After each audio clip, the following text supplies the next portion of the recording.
Ariel Torrone. I'm the president of CFI.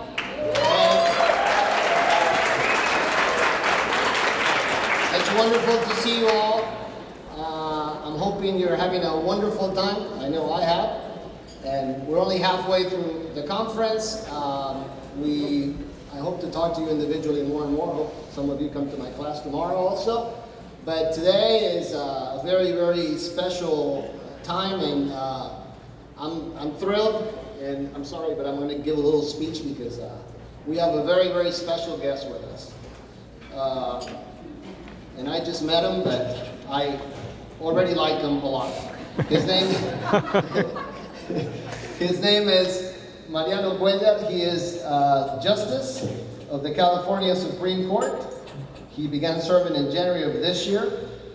He has been a full-time Stanford University faculty member for over 13 years. Among his many accomplishments, he worked at the White House with the real president, not with the fake one like me. Yes, of course.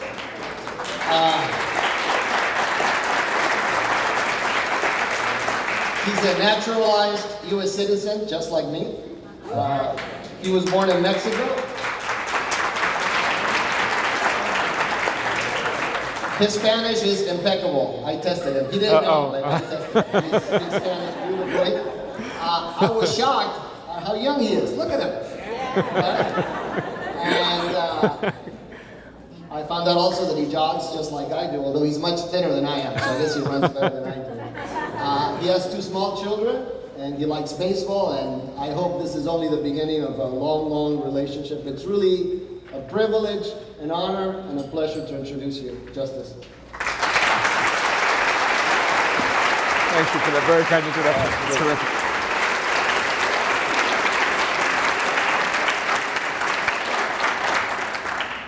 Thank you so much for that very kind introduction and for the invitation. I do want to say that having met President Ariel just a few minutes ago, I can tell that whatever he says, he can run pretty well. That's why he's president.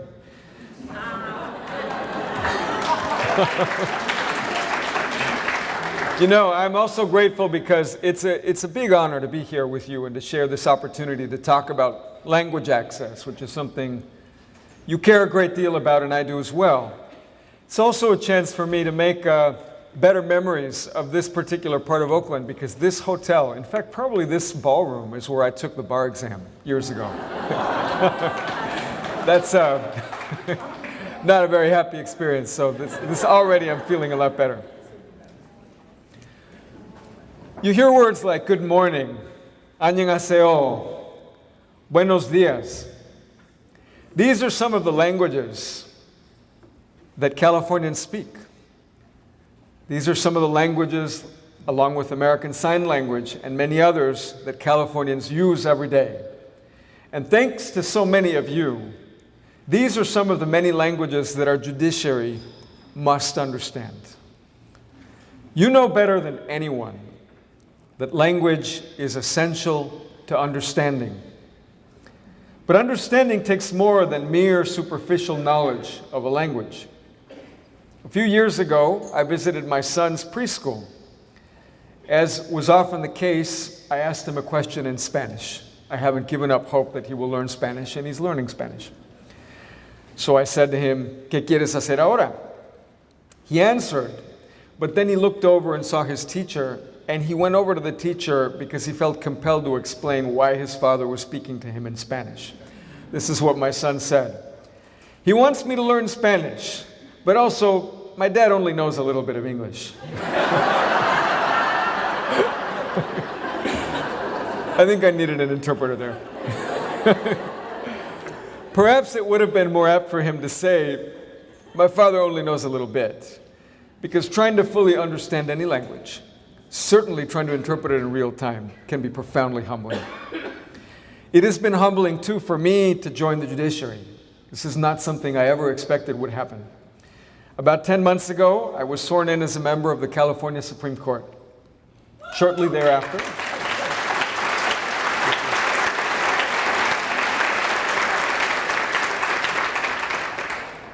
that's very kind, although when I ask my daughter to set the table, she still says, denied.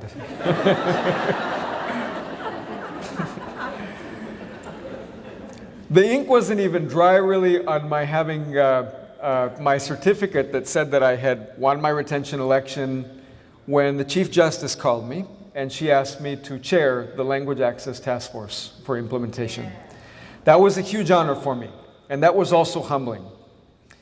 Because our task force seeks to build on the laudable work of the Joint Working Group for California's Language Access Plan, which you've heard about, co-chaired by the wonderful Justice Maria Rivera and the extraordinary Judge Manuel Covarrubias. And we need to build on that work. Build is exactly the right term, because our work is analogous to the process of building a courthouse. We have a blueprint. We have strong foundations. That foundation is our shared commitment to language access. It's the work that you do every day. But we have a ways to go in completing that courthouse. Its doors, its hallways, courtrooms that must be open to everyone. And being successful will take the combined efforts of architects, craftspeople, frontline workers, and many more. People turn to courts, rarely, if ever, by choice. They turn to courts because they have a problem that needs to be solved. Custody of their children is at issue.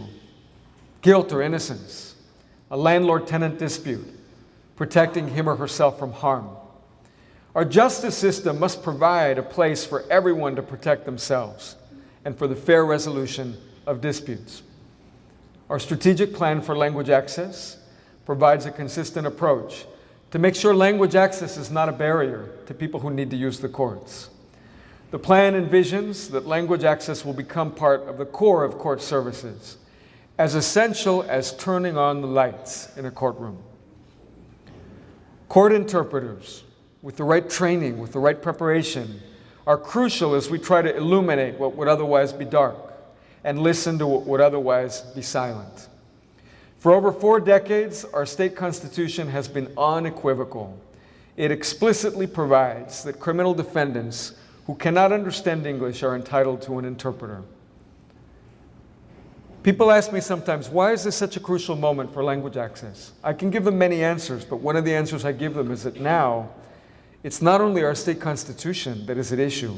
Our state recognizes the need for language access in civil proceedings and the need for language access across the board. CFI itself is more than 30 years old, created by interpreters working in federal courts and in the LA Superior Courts.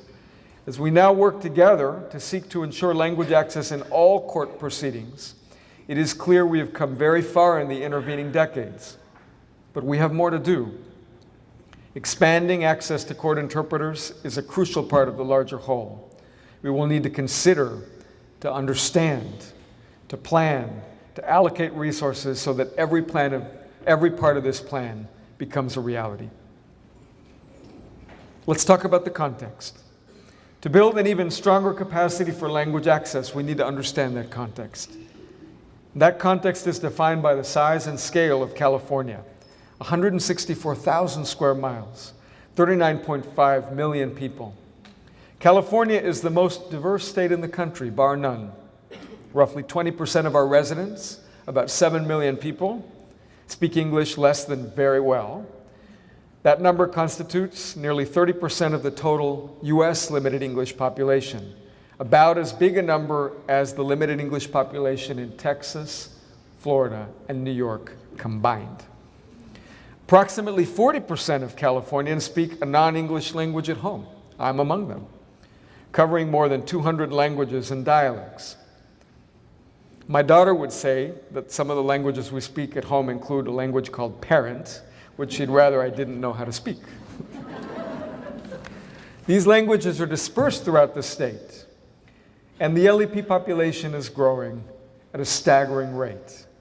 It grew 56% between 1990 and 2010, and it will grow even larger over the next 5 years. The diversity of California's population parallels the diversity among our 58 counties. Urban and rural, large and small, counties bordering Oregon and some bordering Mexico, each with its own superior court. From Alpine County with 2 judges, 1 courthouse, and approximately 1,200 residents, to Los Angeles County, with 477 authorized judges, 38 courthouses, and 10 million residents. Fortunately, judges don't face the challenge of providing access to justice for such a diverse population alone. It is one of our great assets as we build that California currently has more than 1,800 court interpreters, providing 215,000 interpreter service days annually at a cost of over $92 million each year. This is part of that foundation I talked about. The state is split into 4 regions for purposes of collective bargaining with interpreters' unions, as you know. Resulting variations sometimes make further complex the work that we have to do, the crucial work to provide language access. Language access must be a reality for our diverse court users. Language access impacts the domestic violence survivor, the criminal defendant seeking to prove his innocence, the tenant and the landlord in a housing dispute, the small business owner who fears that she's been defrauded, the parent seeking an understanding of how they'll raise their child together despite the impending end of their marriage. It also helps to level the playing field by putting everyone, regardless of their language ability, on the same footing as an English speaker who comes to court. People who lack full command of English may find it enormously difficult, daunting, to even think of coming to court. This includes the battered woman who fears having to rely on her child to translate, the plaintiff who anticipates an uneven playing field compared with the bilingual defendant. In one instance, a Spanish-speaking pro per survivor of domestic violence was unable to obtain restraining orders at first because she had not brought an interpreter with her to court. Increasing language access, including via outreach with LEP communities to discuss community needs, how to remove barriers, helps to increase public trust and confidence in our courts. What language accessibility does is it gives court users a voice. It helps with public understanding. It creates a solution to key problems that face our courts every single day in providing procedural fairness. And court interpreters play a critical role. You assist users in having a voice. You make sure they are understood and know what they must do. You treat them with dignity and respect. You remain neutral. You don't provide advice. And you provide competent services and assistance at various stages during the judicial process. But interpreters are still only one piece of an interconnected language access puzzle. If the foundation of our language access efforts are the shared commitments that we have across the courts and among our interpreters, the blueprint for how to build on that foundation is the strategic action plan that the Judicial Council approved. The plan was accomplished in 18 months with a Herculean effort of members of the Joint Working Group, Judicial Council staff, and court interpreter and attorney consultant help. The planning process included public meetings, listening sessions, and public hearings. The plan was designed to be as inclusive and transparent as possible. It incorporated the input of judges, advocates, interpreters, court executives, and the public. While one might understandably focus on court interpreters when discussing those impacted by language access efforts, I want to note that court interpreters do their work in a larger context. A court staff member may encounter dozens of limited English speakers in a single day without the advantage of knowing what language need they will have or why that person has come to the courthouse. A dependency court judge in Tulare County is handling an overwhelming caseload, while at the same time being told requirements to provide language access are changing. We might fairly ask, like that judge might ask, what are the changes? How will those changes impact her work? How will she and other court employees engage with the new complaint process related to what happens in the courtroom? This will take not only materials and toolkits, but time and training and consultation with the right people who will be affected. A legal aid attorney handles more than 100 cases during a year, many of them with LEP litigants. Some of these cases may cross county lines. Given differences in language access services between counties, how will an attorney keep straight? Who is receiving interpretation in what cases? How will they explain this to different prospective litigants? To deal with these questions, our plan begins by admitting how urgent the situation really is. The plan contains 75 recommendations, some of which are mandatory, others aspirational.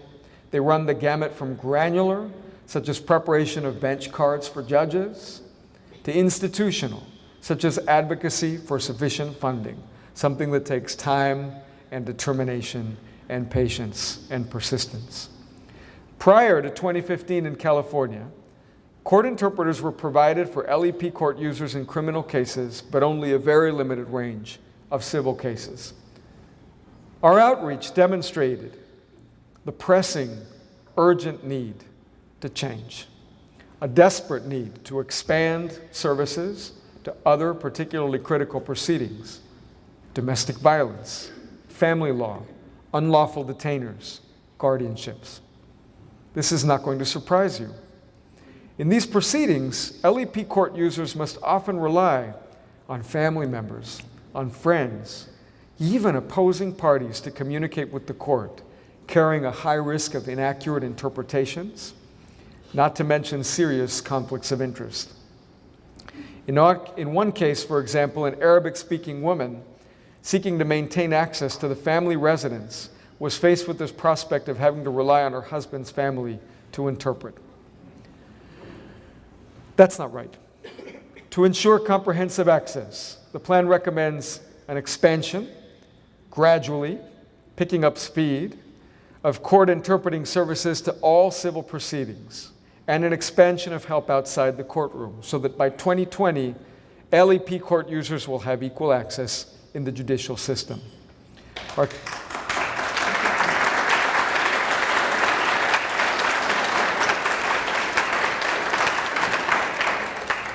Our task now is to make that a reality. The Implementation Task Force is charged with developing methods and means for making that happen. To that end, the task force will coordinate with all the relevant related advisory groups, the Court Interpreters Advisory Panel, the Information Technology Advisory Committee, and the Judicial Council staff. The task force met in person in June 2015. We are working hard. We will conduct a community outreach meeting in Los Angeles on October 20th, 2015.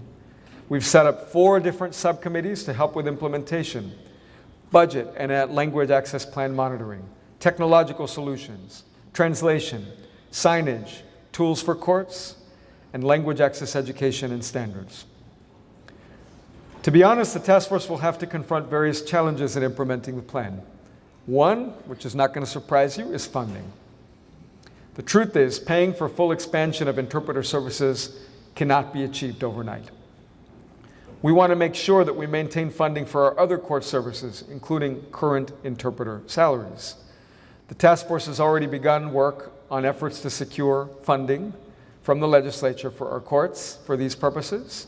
We'll need that in order to pay for increased court interpreter services in civil proceedings and to advance with innovation and language access work outside the courtroom as well. A budget change proposal for increased funding for FY 2016-2017 was supported strongly by the Judicial Council and was submitted to the Department of Finance last month.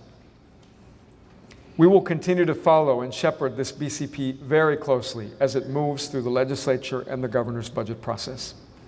Some immediate priorities, some of the reasons why we needed those resources include increased funding to pay for court interpreter expenses to accommodate civil expansion, funding for signage and training, language access specialists who would help multiple courts, and a pilot to help us test and receive data regarding how to appropriately use video remote interpreting while protecting due process rights.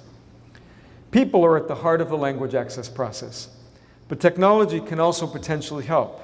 From websites to video remote interpreting to computerized kiosks in courthouses, technology will be a valuable tool in providing language access.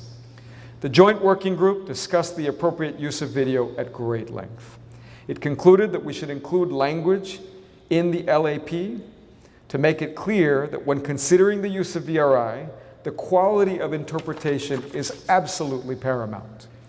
VRI could give us the ability to jump geographic boundaries, to give us broader pools of qualified interpreters. Let me give you one example. Each year during fishing and abalone season, the courts in Humboldt are inundated with traffic cases, DUIs, and simple misdemeanors with Vietnamese, Mandarin, and Cantonese-speaking litigants. Because Humboldt is not home to a single certified interpreter in those languages, this poses a challenge. Other courts in Region 2, who have multiple staff interpreters in these languages, cannot afford to lend their interpreters and still meet the needs of their home court. So VRI could let these same staff interpreters, CFI members, help meet the needs. There are also significant time savings that could be realized by reducing or eliminating court interpreter travel across large counties, especially for languages of lesser diffusion. Another example, California has a large number of native Zapotec speakers. Zapotec has up to 60 different unique dialects, and each dialect is difficult for speakers of the others to understand. Proper use of VRI can allow us to locate a qualified interpreter who can help such individuals and other speakers of rare languages.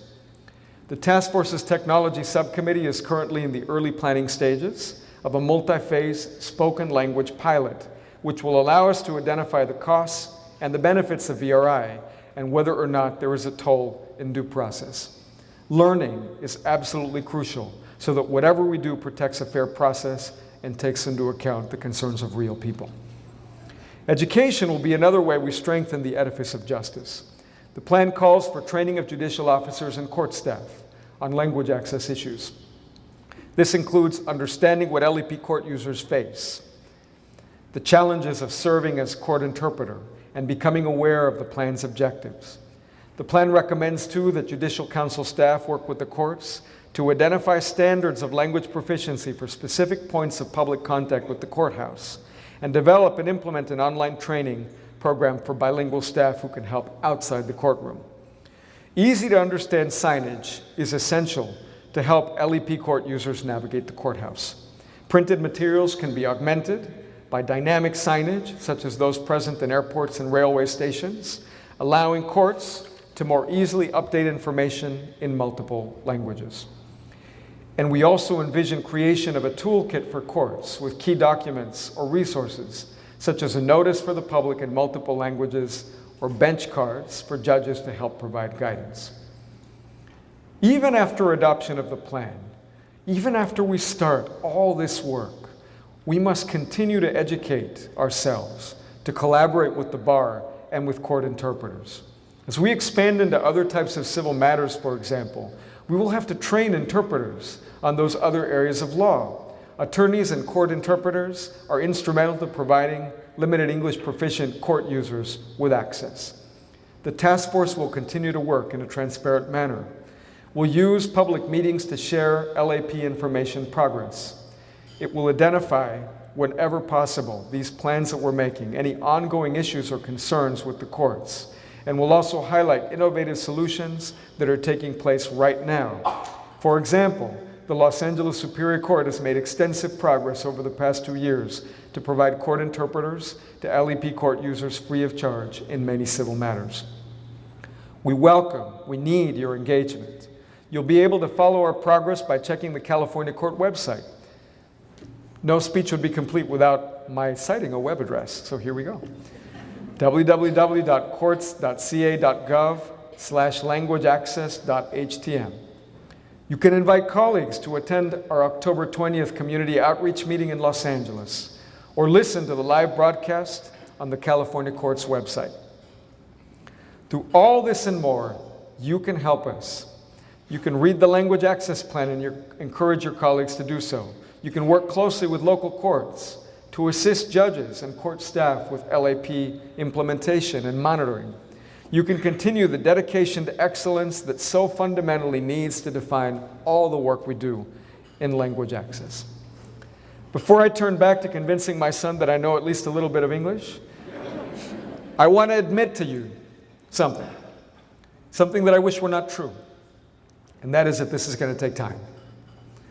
All this work will not be done in 100 days. It'll not be done in 1,000 days. Alexander Hamilton, founding father and himself an immigrant, once said that experience is the oracle of truth, and where it responds unequivocally, then that response ought to be conclusive. Our task now is acting on unequivocal need. We can do that. We can do that while doing our best to achieve the kind of deep commitment that stays in place not for 1,000 days, but for years and then decades. We've started in earnest, knowing we have your support for the strategic plan, welcoming your feedback, and grateful for your steadfast dedication to language access. Thank you and have a great conference.